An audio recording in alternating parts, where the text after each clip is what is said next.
Jason Michaels TV, episode number 2. Yeah. So, hey, broadcasting from Nashville, Tennessee. This is the show where amazement and inspiration meet. If you're joining us on Facebook, thank you for willingness to tune in. We hope that you enjoy everything we have planned for you. It should be a good time. So, who is Jason Michaels? Why in the world are you watching this Jason Michaels TV show? If you don't know me, I'm a professional magician as well as a motivational speaker. I wrote a book several years ago called You Can Do the Impossible Too. And this show is about two things. My business is about creating amazing experiences for people, whether that is through magic, which is what I do, or other ways. It is also about inspiring people. So we're going to do a little bit of magic on the show. We're going to share a little bit of inspiration. But starting off right now, we are going to dive straight into some magic, and it's going to look like this. All right, let's do some magic with your hands, because one of the things I like to practice is sleight of hand magic. So magic with your hands. And by the way, it's awfully important right now to be washing your hands because of the coronavirus thing. I thought it was very timely to talk about magic with your hands. This is a magic trick that you and I are going to do together over the screen. So here's what I want you to do. I want you to hold out your right hand. All right. And then I want you to take the right hand and hold it so that you are looking into your palm. All right. Now with your left hand, hold out your index finger, your pointer finger. Here's what we're going to do. We're going to put our pointer finger of our left hand on our pinky finger of our right hand. All right, now here's what you're going to do. I'm going to explain to you, and then just in a second, I'll tell you to do it. So in a second, I'm going to ask you to make several moves from finger to finger on your hand. Here's what a move looks like. It is one move is from one finger to the next. What you're not doing is skipping fingers, and you're not going around the back. You're starting on your pinky finger, and then you're moving each time you move to a new finger, that is one move. So we're going to start at our pinky finger, and we're going to move 5 times. You can move back and forth. You can move all in one direction and then come back. You can do whatever you want. Here we go. Go with me.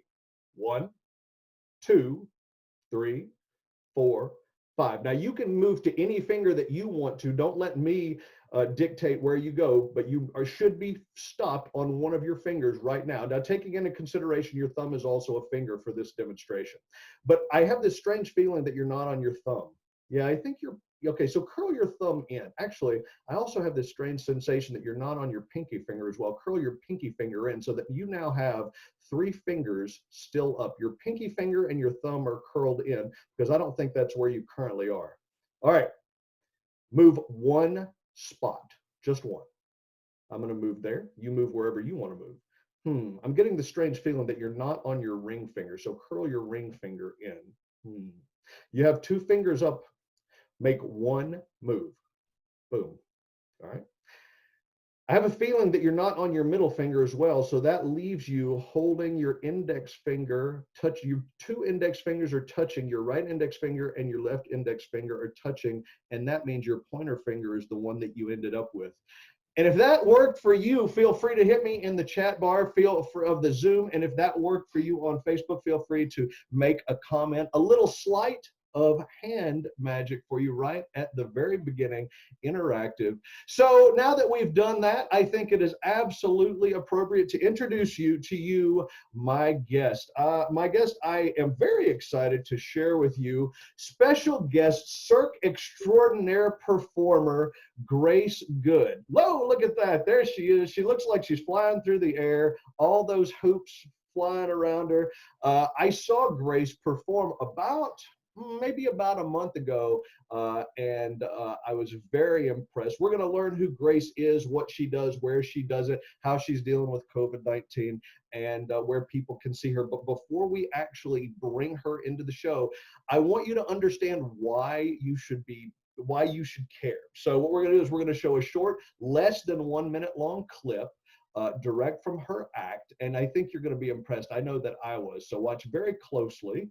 Hang on one second. Let me make one quick adjustment. I want to make sure that everybody can hear the sound on the screen.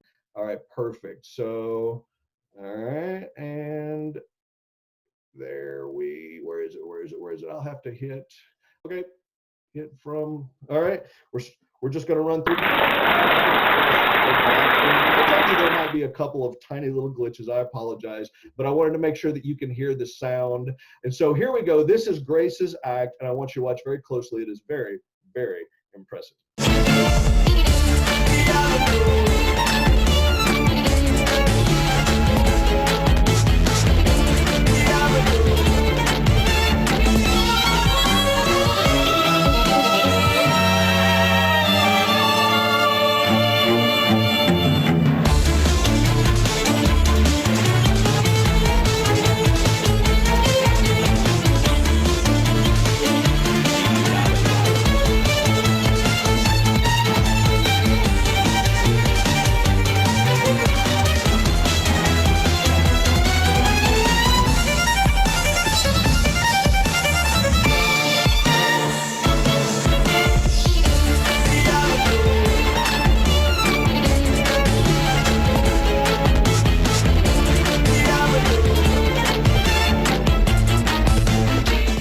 Whoa, man, check that out. Hello. All right, ladies and gentlemen, I want to introduce her to you right now, coming to you straight from Nashville, Tennessee, Grace Good, everybody. Woo.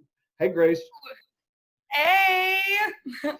So, thanks for having me. Well, thanks for coming on the show. I really appreciate it. I remember the first time that I saw you perform, I was like, whoa, like it's hard to take your eyes off that act. It's very, you're pretty fearless and it's pretty dynamic. I think that's probably what Oh, everybody was thinking when they were watching that video clip, like, whoa, how did Jason get this guest?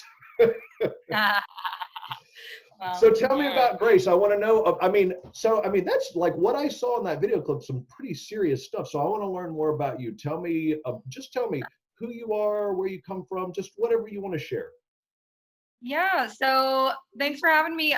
My name is Grace Good, and I live in Nashville, Tennessee. Same place as Jason. And yeah, I'm a professional hula hooper. I'm also a acrobat, an aerialist, and a fire dancer. I perform all over the world and in Nashville. And I also teach classes and lessons in Nashville, and I travel and teach as well. And I also do a lot of like social media. I love my Instagram and my Facebook and all of that. So, but everything's always circus focused. So I'm pretty much obsessed with circus. How did you get obsessed with circus? That's a great question. So I started about 9 years ago. I was in high school and I saw a video of a girl hula hooping and I thought it was the coolest thing in the world. So I picked up a hula hoop and then just kind of learned the world of circus from there. I didn't even know that it was a thing. And I kind of always knew when I was 18, 19, trying to figure out what to do, that I wanted to have my life a career in circus. So that's just what I've been trying to do with my life, and I've been doing it. Well, first off, congratulations. Anytime somebody can make a living as a professional entertainer, that's a huge accomplishment. And then, I'm a magician and a motivational speaker, so I know the entertainment world, but I don't know the circus world. So like the idea that you can make a living doing, yeah, it's probably as amazing to me as people when they meet me and hear I'm a magician, they're like, you can make a living doing that? Exactly. Yeah. I love So, it. so you're okay. So you're a hula hooper, you're an aerialist, you're a fire performer. This all sounds very dangerous. Like you're flying around the air, you've got fire all over the place. Is it as dangerous as it sounds? It is. It is very dangerous, and it's a lot of the stuff that I learned. I learned under other professionals who have been doing it for years and years. I went to like different festivals, events, and schooling to gain knowledge and making sure that I was always doing everything safely. And now safety is a huge part of it. It's definitely not something that somebody can just pick up and spin in their backyard. Yeah. Although that is how you can safely train. But it is very dangerous, and but I love the danger part of it for sure. Oh, you're an adrenaline junkie. Oh yes, of course. You can't be in the circus and not be an adrenaline junkie. That's a good point. That's a good point. All the folks that I know that are doing entertainment that have some sort of a physical attribute to it, like dancers, people that at some point they've gotten hurt. Now it might be something just like a strained muscle. It could, but you know, they say the show must go on. Have you ever had have you ever had something happen where you've gotten hurt and you've had to recoup? What, you know, anything like that? You know, thankfully, I have not had any serious injuries yet. I'm so happy about that. Um, I think the worst thing that maybe happened to me was this past time when I was on tour. I had really bad stomach issues, and I ended up having a virus that was really bad. And I went to the hospital, and then the very next night we had a show. And even though I still wasn't feeling good, I still powered through it. You gotta just kind of go for it. Other than that, really, I've been very thankful that I haven't had any issues. I take care of my body pretty well. I have, you know, pulled a muscle here and there, but I rest it, recover it, make sure I'm feeling good before I perform again. Yeah. So thankfully, I'm pretty good. Yeah, no, absolutely. I haven't. I don't. I'm a, you know, I'm a speaker and a magician, so I've never been hurt necessarily doing what I do. Although I've dealt with some dangerous things.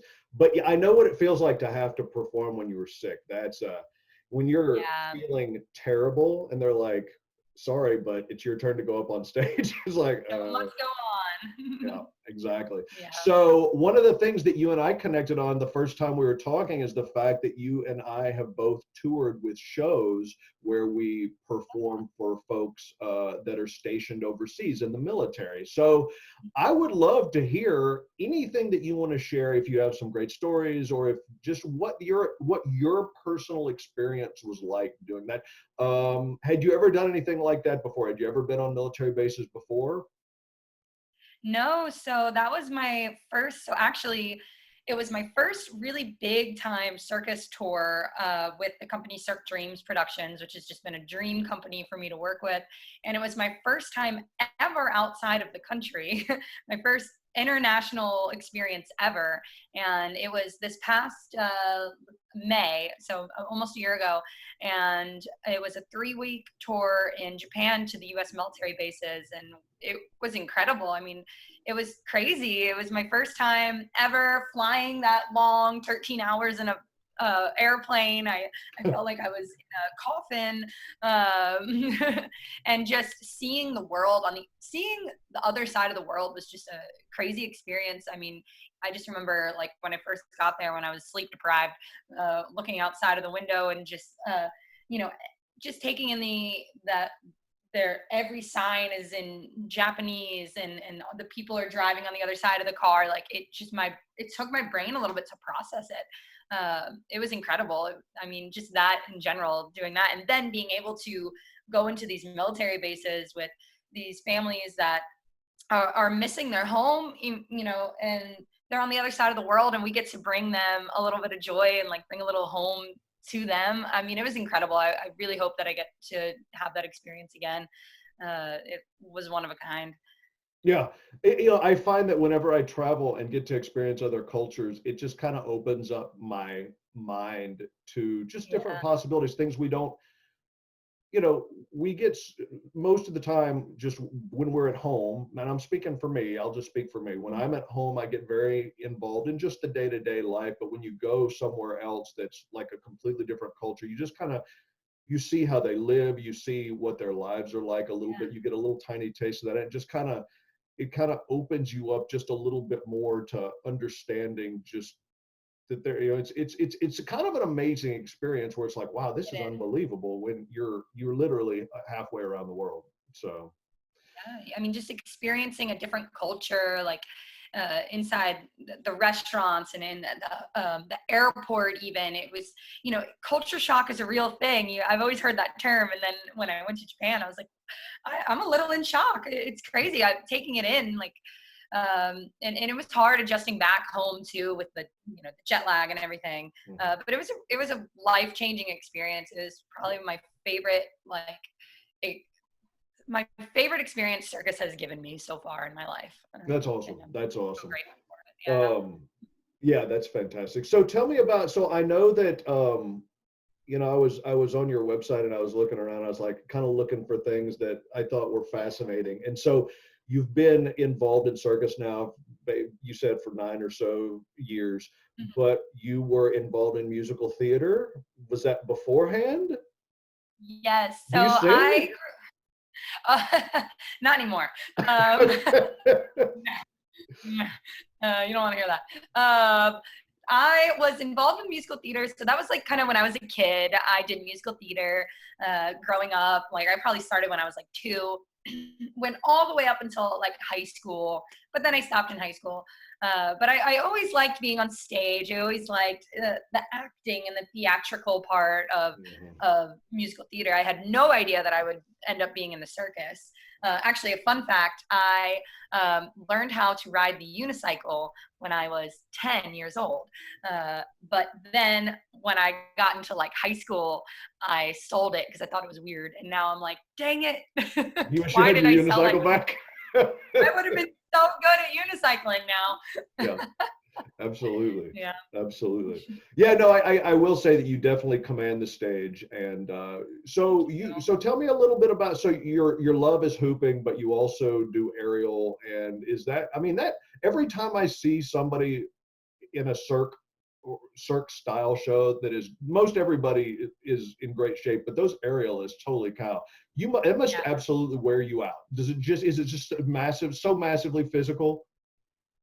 It's extremely physical, but you know, you and I have over the years, and anyone else that's an aerialist, we condition ourselves to just be able to handle it. And the more you can condition your body to be used to it, training every single day, it really doesn't even feel like anything now. When I go up for 5 minutes, I'm just like, that was a snooze. uh, so But it's when you come very, off of it, are you out of breath? it depends. Okay. Ye- Very high intense like performance, like with a lot of drops and a lot of fast spins, and it's like maybe like a 5 minute long routine, and I have a lot of like heart and soul going into it. I'll usually come out of breath, but sometimes if it's just kind of a ambient style performance, I won't get out of breath anymore. Yeah. Which is Well, crazy. that Because is I mean, maybe cool. 5 years ago it wasn't like that. Yeah, yeah, yeah. Yeah. Absolutely.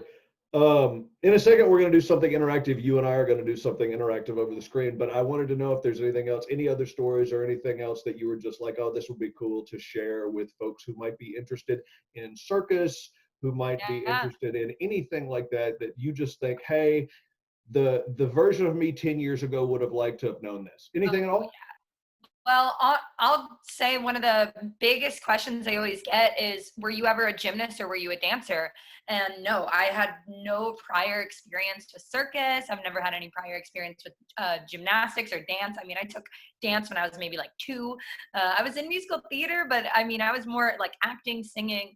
I never was a dancer or a gymnast. And I, have just worked hard and dedicated my life to this. And, you know, I think that's something that a lot of people don't realize. They're like, "Oh, you must have been doing this since you were 2," and I'm like, "No, I started when I was 18." Yeah. Nice, nice. Well, that is awesome. All right. Well, now I am going to introduce this right here. This is what I'm calling an interactive magic trick. Grace, is that the biggest exercise ball in the world that you're standing on? Huh? That's a 4-foot walking globe. Walking globe. So you don't do sit-ups on that? I could try. That'd be a fun video idea. All right. All right. So we're gonna do. I'm gonna do a card trick, and I'm gonna perform it for Grace. And Grace, you're gonna participate right from where you are. And I just want to. The thing about magic is that people always think that when we're doing it, like on television or whatever, that it must be set up ahead of time. So I just want to point out the fact that did I tell you? Did we set this up ahead of time? No, not at all. Did you know that I was going to do a magic trick for you? No, I should have. I should have. All right, let's see. I hope this goes well. So I'm going to bring in my little table. Can you see my little tabletop with my playing cards? 10. All right, so I've got some playing cards here. I also have this. This is just a little piece of index card. This right here is what I call a strange coincidence. and I'll explain more about my strange coincidence in a moment. We're going to set that right there. These playing cards that I have right here, and just if you have any trouble seeing, just tell me so that I can just adjust so it's easy for you to see. These playing cards that I have right here are the ace, 2, 3, 4, 5, 6, 7, 8, 9 of diamonds. Ace, 2, 3, 4, 5, 6, 7, 8, 9 of diamonds. I took these out of a deck of cards recently to just practice with. Here's what I'm going to do. I'm going to ask you to be involved. Now, let me explain to you. You're going to make some simple decisions. You're going to make the same decision over and over and over again. And here's how it works. You have the choice between the following. You can say switch, or you can say don't switch. Now I'm going to explain what that means. So it's either switch or it's don't switch. If you say the words don't switch, I'm going to take the top card of the packet. I'm just going to lay it down. Okay, so in other words, it just gets laid down. So if you say don't switch, all I'm going to do is I'm going to lay the card down. Now, if you say the word switch, I'm going to take the top card. I'm going to switch it with the card that is underneath it, and then the two cards together are both going to get laid down. Now, let me show you what that looks like. That means we laid down the first one, we laid down the second one, and then we switched the next two. So the next two are out of order. Does that make sense? So this, just so we're on the same page, this is don't switch, and this is switch. All right, are we, does this make sense? Do you understand the difference between switch and don't switch? It's hard to do this over the air. Okay, we're good? Yeah. All right, so here's what I'm going to ask you to do. You make that decision based on your gut instinct, and I'm just going to lay them down based on what you say. So, ready, and switch or don't switch? Don't switch. Don't switch. Switch or don't switch? Switch. Switch or don't switch again? Don't switch. Don't switch. Switch or don't switch? Switch. Switch. Switch or don't switch? Switch. Switch or don't switch? Oh, we're down to the last one. So, okay, we're done. All right. You made all those decisions, your choices. The playing cards are on the table, out of my hands. I told you that this was a strange coincidence. So before all of the craziness happened, I was making phone calls one day, and it was in the morning time, and in the afternoon when I was fixing lunch, I had a phone number running through my head. So what I did is I wrote it down on this little card, and then I forgot about it. And then I just happened to notice it was sitting on the table here because I haven't been making phone calls for a while because people are just kind of hanging out at their houses at the moment. But when I looked at this card, what I realized was that the number was going through my head wasn't actually a phone number. It's almost a phone number. It's only 9 numbers, one number too few. 342-189-675. 342-189-675. Now, let me tell you what's interesting about 342-189-675. What is fascinating is that this card is a 3. The next card is a 4. And the card after that is a 2. 342, the next 3 numbers were 189. That's 342. This is the 1. This is the 8. This is the 9. 342-189-675, 6, 7, and a 5. Wow. There you go. What? So we can even do magic over the screen. You can. That's crazy. Oh my gosh. I know, right? I should have told you that you should like do some hooping. I don't know why I didn't say that. It doesn't matter. No. Oh, they're ready. I see. I love it. I love it. What do you do? What's that? But I'm conveniently here since I am here all day. Yeah. Guess what? Here all day. Exactly. All right. Hey, listen. Do you mind hanging out for a little bit? We're gonna kind of talk about some other stuff, but I'd love for you to stick around and kind of participate. Cool. Absolutely, I would love to. I all right, will. Awesome. All right. In that case, let me share with you 3 minutes. What is it? 3 minutes on? It is 3 minutes on resilience and mindfulness. Now, let me grab a little glass of water here. So when I talk to groups, I give a motivational talk. It's called Do the Impossible. One of the things that I talk about is developing resilience. And resilience is the capacity to recover quickly from difficulties. Basically, it's like a mental toughness. Now, one way to develop resilience, which I think is so important right now, is through mindfulness. What is mindfulness? Mindfulness is basically, it's mentally staying present in the moment, so you're not distracted. Now, there are a lot of things in today's world that distract us, but mindfulness is about staying focused on what is happening right there at that moment. So one of the things is I was doing research on this, and I've been studying resilience for a while, and I was looking on mindfulness, and one of the things that I read said that much like the the saying, you are what you eat, they made the point that you gradually become what you focus on, what you focus your attention on. Now, in my talk, I talk about the power of imagination, and when part of the presentation talking about imagination, I say that the mental images that you create in your mind are ultimately the beginning of the act of creation. Those things become true over time. I think it is the exact same thing as what I read, where the person said you gradually become what you focus your attention on. So let's talk specifically about mindfulness, though. Mindfulness, yes, it is about being in the moment, and it is about sort of accepting the feelings that we have, but it's not trying to change your feelings. And I think that's important, because right now there's a lot going on in the world. Mindfulness doesn't judge your feelings, and it doesn't. There's no judgment as to if you're feeling bad. It's not. There's no criticism. In fact, last week I talked about compassion, and one of the things that I talked about is to show compassion for yourself. And mindfulness combined with compassion is powerful, because you're able to sort of take a look at your feelings, experience your feelings, almost step away from the situation and observe your feelings, and you can still feel compassion toward yourself. Now, what are some ways that you can stay in the moment? I've got a couple of ways you can stay focused in the moment. Number one, just focus on one thing. So with all the distractions around us, and there are plenty of distractions, things that are designed specifically to addict us to move our attention elsewhere, one way to stay in the moment is just to focus on one specific thing that is going on. You can also focus on your breath.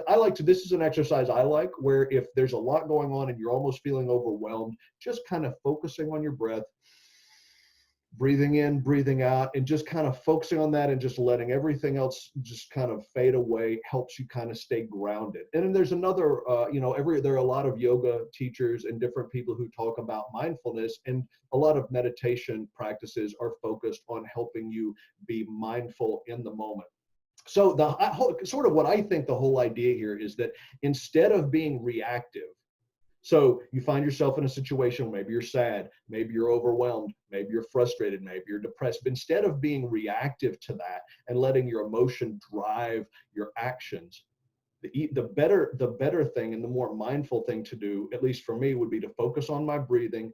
And what happens when I do that is it lets me step into like airplane mode, where I'm able to look down at the situation and I'm able to be a little bit more objective. Now, it doesn't mean that I'm not experiencing my feelings. The whole point of mindfulness is to accept your feelings and to experience the feelings, but then to try to step away a little bit and say, now, what is this feeling that I'm having? If you're sad, say, okay, I'm sad, and just accept that is the situation. Embrace the things that you need. We all need several things. We need safety, we need satisfaction, we need connection. And those things are important to us. And if we can embrace those and be in the moment, that's good for us. At the end of the day, if you're able to be mindful, hopefully what that means is you can identify the negative feelings and the negative emotions, and then you can choose to let them go. Now, there will be a small void when you let that go. So what do you fill that void with? You fill that void with something you feel grateful for. So be grateful.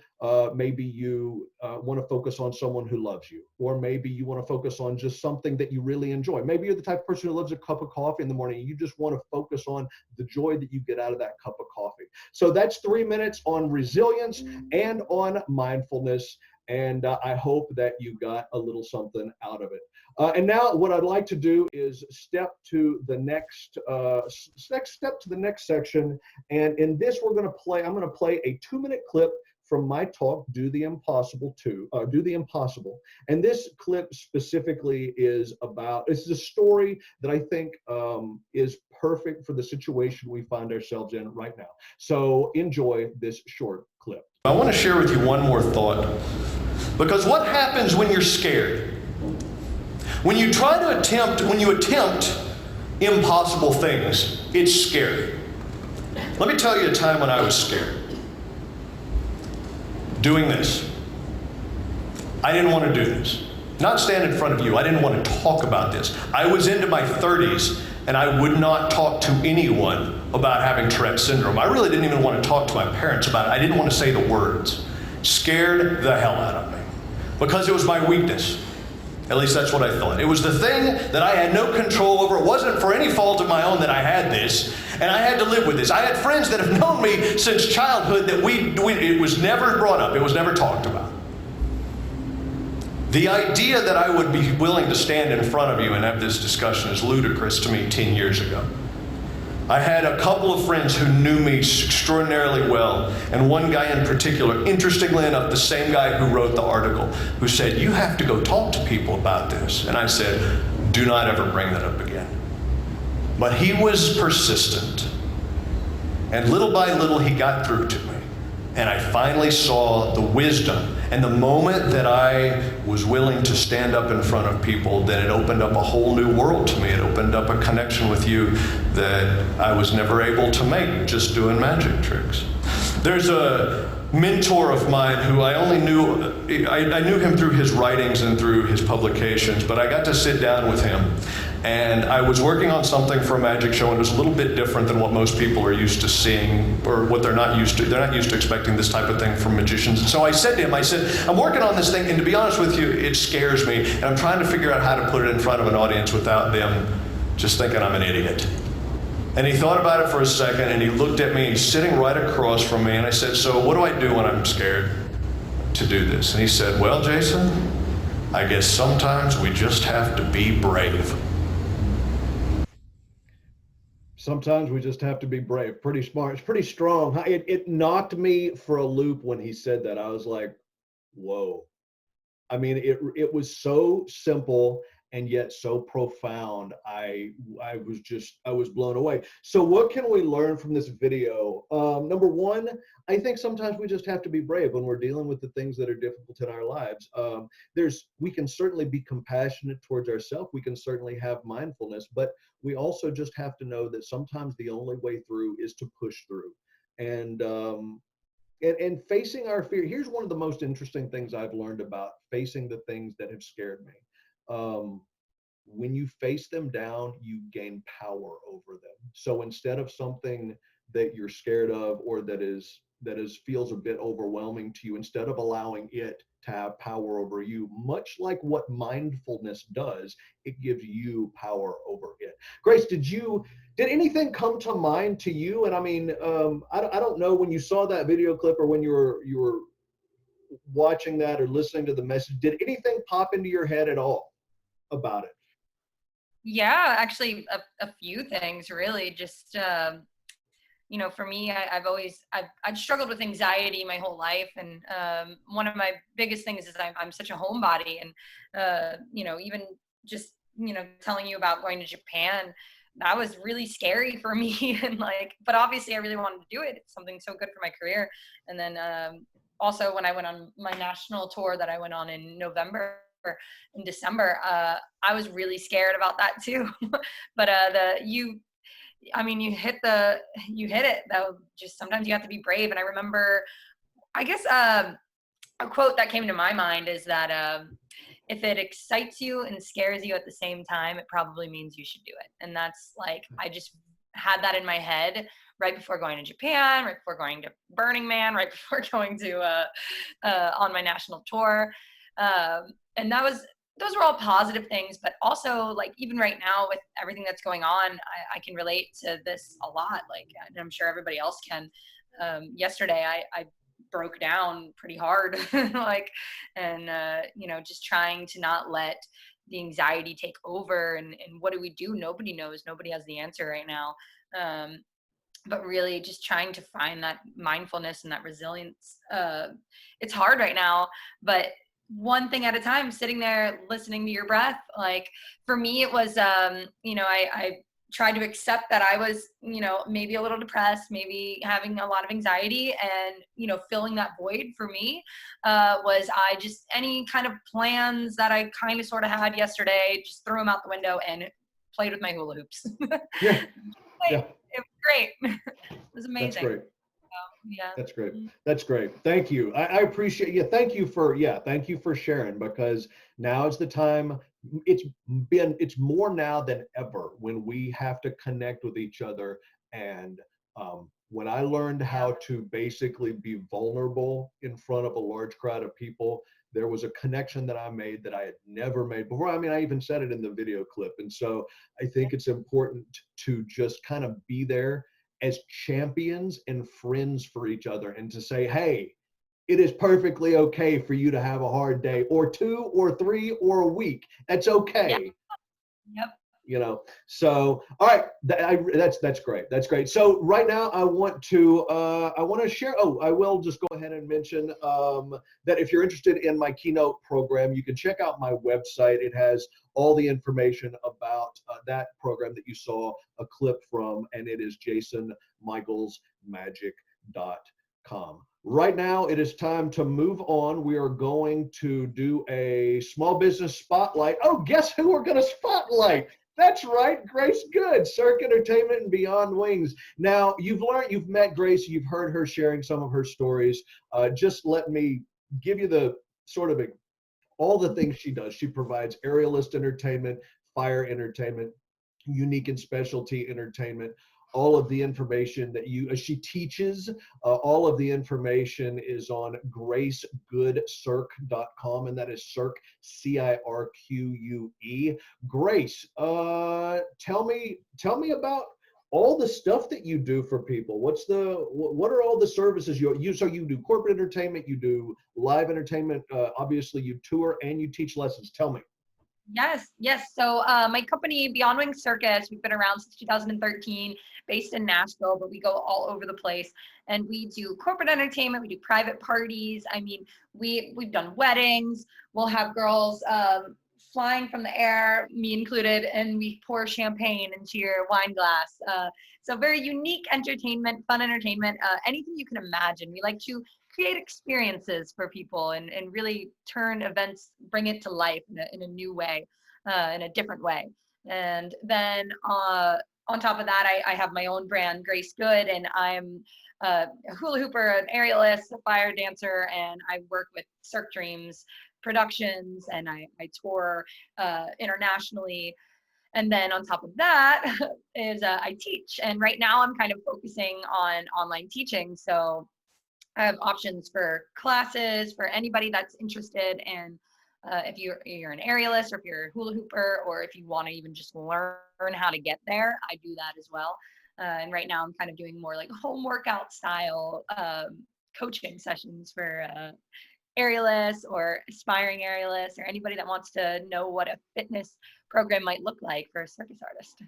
Oh, that's great. So you can teach, like, so I use the software Zoom in order to do this interview that we're doing and to stream this. Is that basically how you're doing the teaching? Yes, so I'm doing all my teaching through Zoom right now too. Yeah, Okay. it's like one-on-one.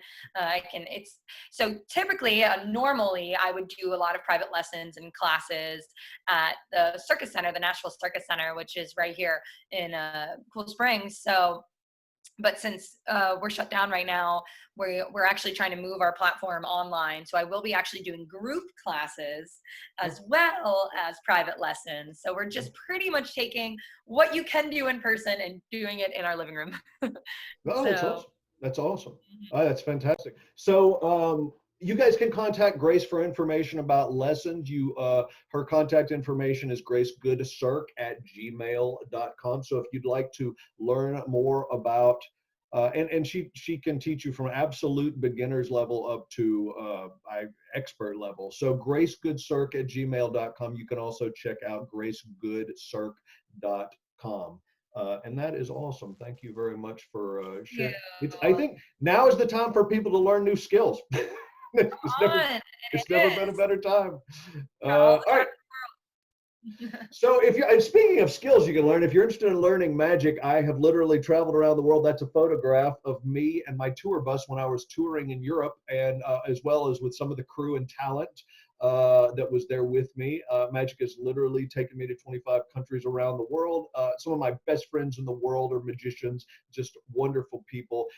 Magic is a wonderful thing because it builds hand-eye coordination, dexterity, and the excitement to want to stand up in front of a group of people. So this is something that adults can do to impress people, like in icebreaker situations. You can use it to entertain your kids or your grandkids, or you can use it to, or we can teach kids about and get them excited about performing magic for their friends and family. If this is interesting to you, check it out at jasonmichaelsmagic.com/learn-magic. jasonmichaelsmagic.com/learn-magic. And now it's time for some more fun and amazement.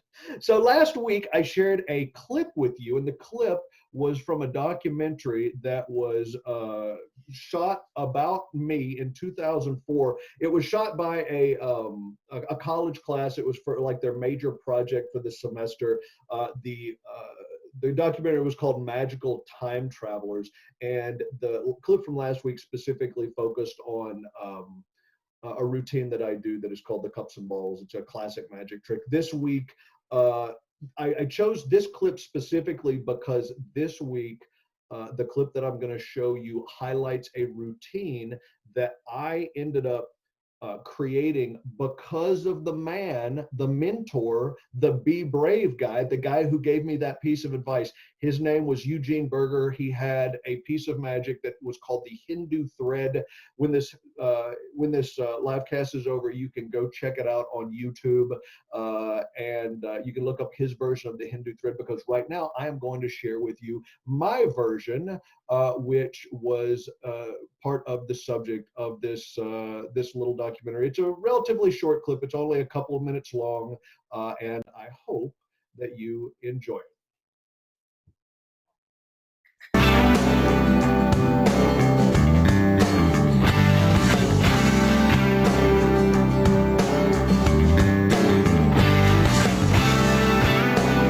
The type of magic that I do when I create, and when I'm thinking about what I'm going to perform and how I'm going to perform it, most of the time I'm just thinking in terms of myself. And so it would be, the stuff I'm designing is for an adult type audience. Not that it is, adult magic. It's just that there's a lot of subtleties, a lot of nuances that adults will get. Now, because I perform and I have I use a lot of different theater techniques. I have played different characters in the show, and it's very theatrical and whatnot. Because of that, kids like it too. But I don't try to. I think the kids performers are great, but it's not my style. I don't try to create material for kids. It occurs to me that in life we all have different experiences. You will not experience life the same way that I do. However, the one thing that we all do share are emotions. Similar emotions. We all experience joy. We can all experience sorrow. It's through that realization that allowed me to create this final routine for you. The beauty of this routine really is in its simplicity. This is perhaps the smallest illusion you will ever see on stage. Up until recently, there really hasn't been, the last few years, there really hasn't been very many types of schools or classes that you could go to. Most, up until, especially up until the last 15 or 20 years ago, most everything that was learned was almost an apprentice type situation where if you wanted to learn magic, you had to really pursue wanting to learn. You had to learn something on your own through just research and trying to learn. And then at some point, you had to prove yourself to someone else who would hopefully then start to give you some of, what I guess you would call the real work, that, some of the stuff that, you couldn't just find in a library and learn, a card trick, something that is sort of the underground type of stuff. As we travel along the path of life, we hope and pray that our lives will be an unbroken strand of joyful emotions, wonderful memories, great circumstances. However, unfortunately in life, the smooth journey is often broken by those events, circumstances, and emotions that disrupt the life we hope for. Loss.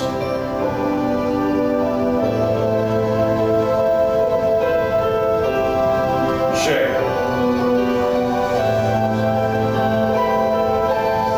Betrayal.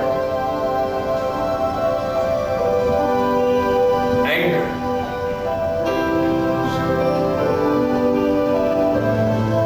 Tragedy.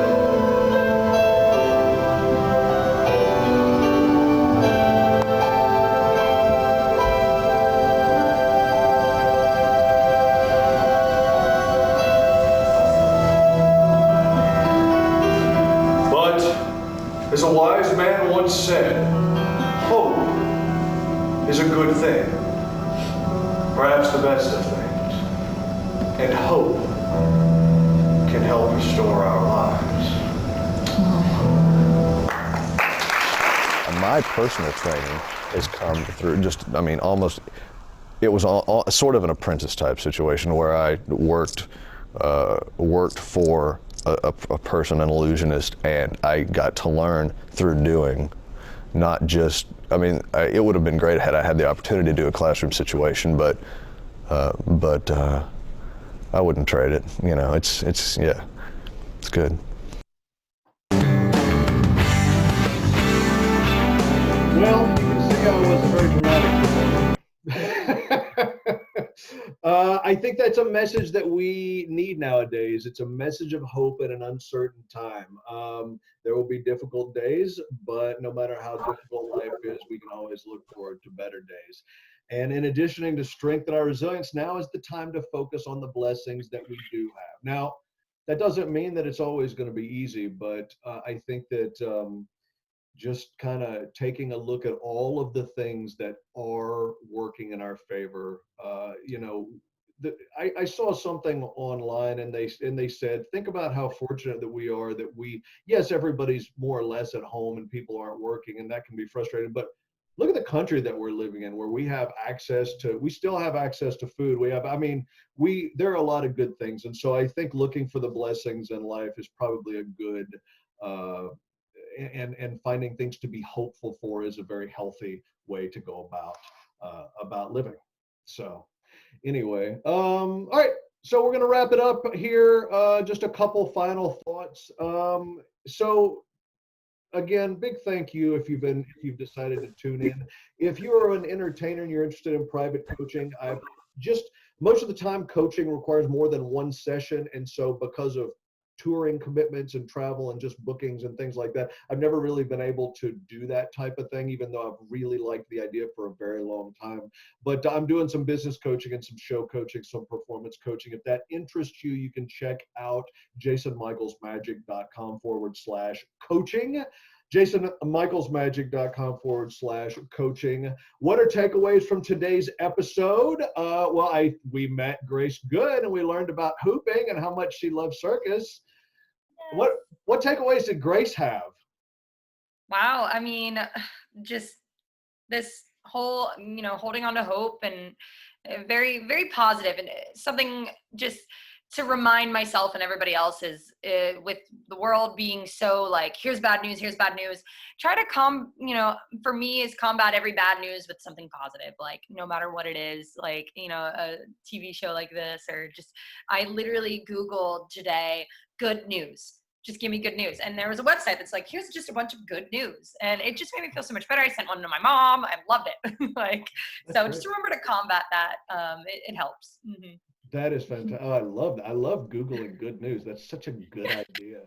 Give me some good news. That's right. So resilience is about mental toughness, and definitely now is the time that, whether we like it or not, we're going to develop resilience. One way to do that is through mindfulness. Don't let your emotions run you. Focus on that specific emotion, that moment, and then gain some objectivity over it, so you're able to dismiss it, even though you fully embraced it, fully felt it, and then you were able to label it and dismiss it.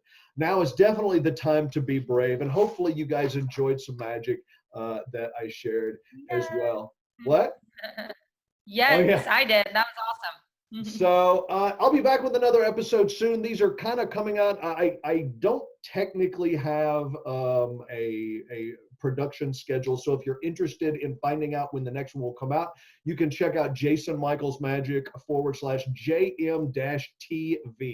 jasonmichaelsmagic.com/JM-TV. If you're interested in spotlighting your small business, email me. My email is jm@jasonmichaelsmagic.com. If you have a story of overcoming an overwhelming challenge, or if you know someone who has a story of overcoming an overwhelming challenge or an impossible situation, email me.